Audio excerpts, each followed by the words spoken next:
que o senhor fala aqui, inclusive, de posicionamento em relação à teologia da libertação e tudo, como que isso é visto entre os bispos? Porque eu percebo que o senhor tem um trânsito tranquilo, claro que existem bispos que pensam diferente do Claro. senhor e tal.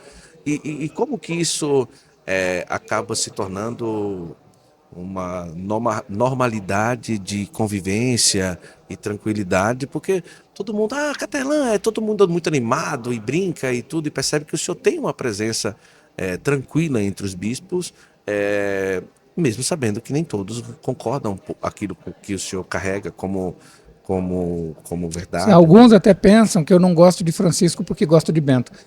Tem gente que só vê o mundo ou branco ou preto, né? Se não é branco, então é preto. Sim, Então tem alguns que sim, acham que eu não. Bom, quem me conhece sabe que não é verdade. isso. Os documentos de Francisco eu me empenho profundamente na divulgação, na valorização. Nenhum papa como Francisco destacou o elemento querigmático, assim, tanto quanto Bento ele destaca a centralidade de Jesus Cristo. Tanto que o capítulo social da Evangelii Gaudium é só ler os 2 primeiros números do capítulo 4 da Evangelii Gaudium. O querigma tem uma importante repercussão social, porque no coração do Evangelho está a caridade e o cuidado com os outros. Ou Olha, seja, o Papa Francisco articula querigmaticamente até a doutrina social da Igreja. Quando ele recebeu o grupo que preparou as comemorações que vocês vão acompanhar lá do 9º centenário de São sim, Francisco, sim, 900 anos das Chagas, 900 anos do Lobo, 900, sim. enfim. Ele recebendo esse grupo, ele disse assim, olha, quando eu escolhi me chamar Francisco, eu sabia que eu estava escolhendo um santo que é muito conhecido, muito popular, mas também desconhecido. É muito conhecido que ele é o santo da paz, o santo da Da ecologia, o ecologia. santo da pobreza.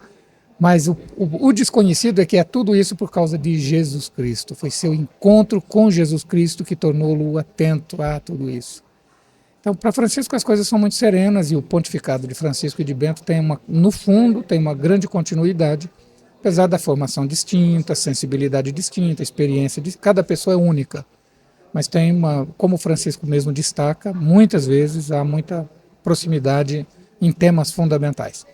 Enfim, mas volto à sua pergunta. Não sei como os outros me veem, sinceramente.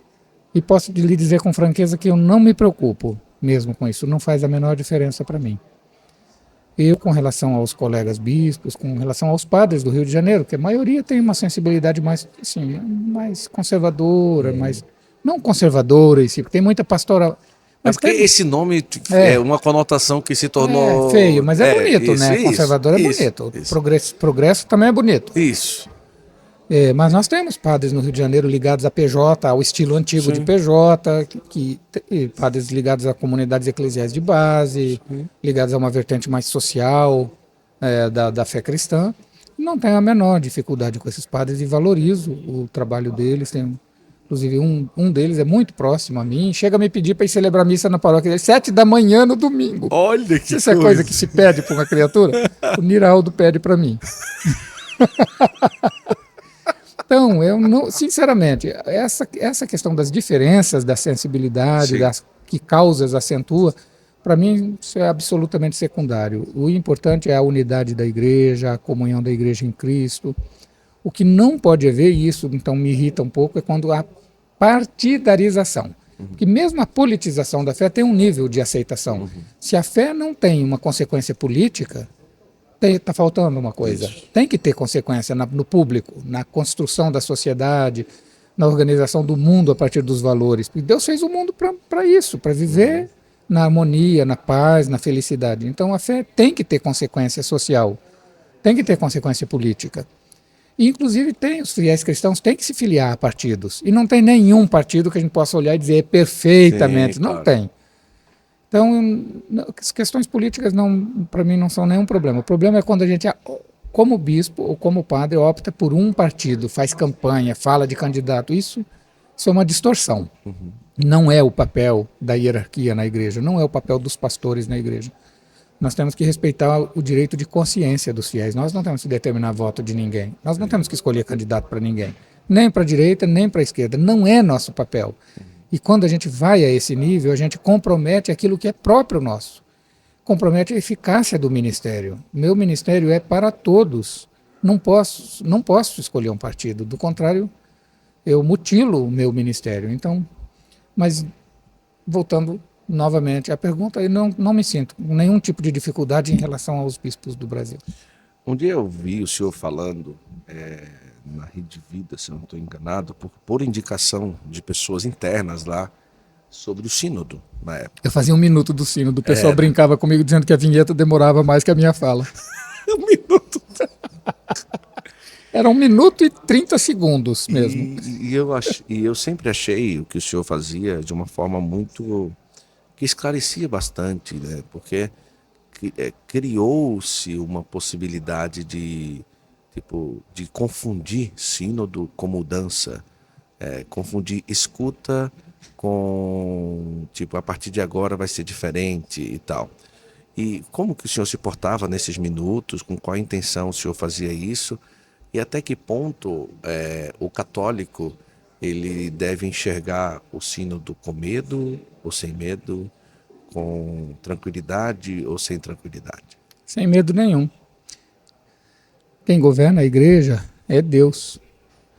Pode ser que parece que uma corrente que a gente não gosta muito prevalece de cá ou prevalece de lá, parece assim, que haja risco, mas no fundo, como a igreja é de Deus, no fundo ele faz valer a vontade dele. Medo nenhum do sínodo. As pessoas podem falar lá com liberdade, até propostas mais absurdas possíveis, mas no conjunto, depois devagarinho, as coisas vão chegando a uma compreensão serena e Deus governa a igreja. Lembra do sínodo para a Amazônia, que diziam que ia ter tanta mudança, tanta... A importante questão que ainda tem que ser melhor discutida, melhor aprofundada, a questão da possibilidade da ordenação de homens casados como presbíteros, e como diáconos já se pode há bastante tempo. Essa é uma questão que tem que ser discutida, dialogada, não pode ser uma questão proibida de discussão. E no sínodo para a Amazônia foi muito discutido, inclusive chegou-se a votar e chegou até a maioria necessária para aprovar e entrar no documento final do sínodo. Isso. Mas quando o Papa Francisco entrou nesse assunto, na querida Amazônia, sobre a escassez de presbíteros lá, ele disse: temos que melhorar a qualidade e a intensidade das nossas orações pelas vocações. Segundo, nós temos que ter uma melhor distribuição do clero. Nós temos que o clero concentrar só o que é indispensavelmente ação presbiteral. As outras questões, preparar leigos e confiar nos leigos para fazerem, né? E no essencial, o que é que ele diz? Eucaristia e confissão. Está lá no documento. Isso. Não estou inventando nada. E teve um livro que ele escreveu com um jesuíta americano, Iverish, Vamos Sonhar Juntos. Saiu por uma editora. Eu não sei o nome da editora. É uma espécie de uma segunda da... não me lembro. Ele fala sobre esse assunto naquele livro e ele diz assim: o sínodo foi um ótimo parlamento sobre esse assunto. Mas o modo como as questões eram propostas ou combatidas, o modo como se comemorou, se lamentou o resultado da votação, me fez perceber que ainda não se tinha chegado a um discernimento sobre essa questão. Somente uma discussão de boa qualidade parlamentar sobre o assunto. Por isso, não sendo ainda discernimento, eu resolvi não colocar no documento. Então, veja só. É assim, eu confio. E se chegar um momento, vamos sublinhar, se estivesse escrevendo eu ia fazer negrito, sublinhado, talvez também em itálico, e se fosse impressão colorida em letra vermelha. Se chegarmos um dia à ordenação de homens casados, como resultado de discernimento da igreja, para atender uma verdadeira necessidade do evangelho, da evangelização, eu vou aceitar com serenidade, porque eu terei a confiança de que aquela é a vontade de Deus para a igreja. Se eu penso assim ou não, isso está em segundo, terceiro, em último lugar. O pensamento da igreja está em primeiro. Olha, que belo. O senhor teve aí, ou até hoje trabalha, dando alguma força, alguma contribuição à congregação pela doutrina da fé? Até hoje não? Já Sim. Começou como padre? Sim, em 2014 eu fui indicado como membro. No caso estava o cardeal Müller. E depois veio o... Ladária. Não, perdão. Não. Sim, Müller e depois isso, Ladária. Exatamente. Isso. Ladária era secretário à época. Ladária foi professor meu, é amigo meu. Olha só. Desenvolvemos uma amizade. Estamos muito às querida. portas de gravar com o cardeal Müller agora. Em Roma. Sim?